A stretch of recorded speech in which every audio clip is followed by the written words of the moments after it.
অল্প বয়সে দাদার এক বন্ধুকে ভালোবাসতাম। বলার চেষ্টা করেছিলাম, বলতে পারিনি। ভয় হতো, যদি না বলে দেয়।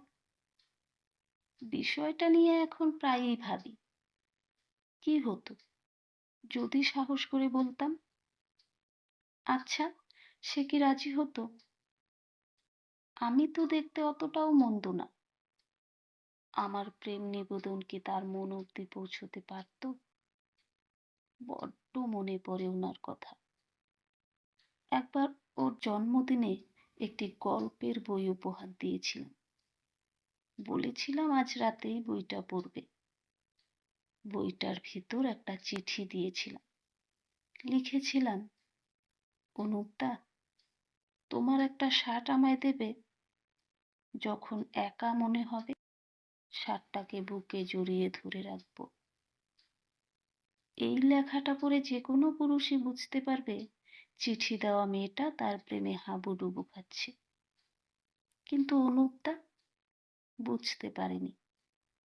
বুঝবে কি করে? হাদারা কি প্রেম বুঝতে পারে নাকি? সে পরে আমায় বলেছিল, বইয়ে একটা চিঠি দেখলাম, তুই আমার শার্ট চেয়েছিস? বললাম, হুম, চেয়েছি। অনুপদা বলেছিল, আমার শার্ট মোটে একটা। আচ্ছা ঠিক আছে, নতুন শার্ট কিনলে তোকে পুরনোটা দিয়ে দেব। হ্যাঁ, লোকটা এতটাই বোকা এবং সহজ সরল ছিল। এজন্যই তো এত ভালো লাগতো।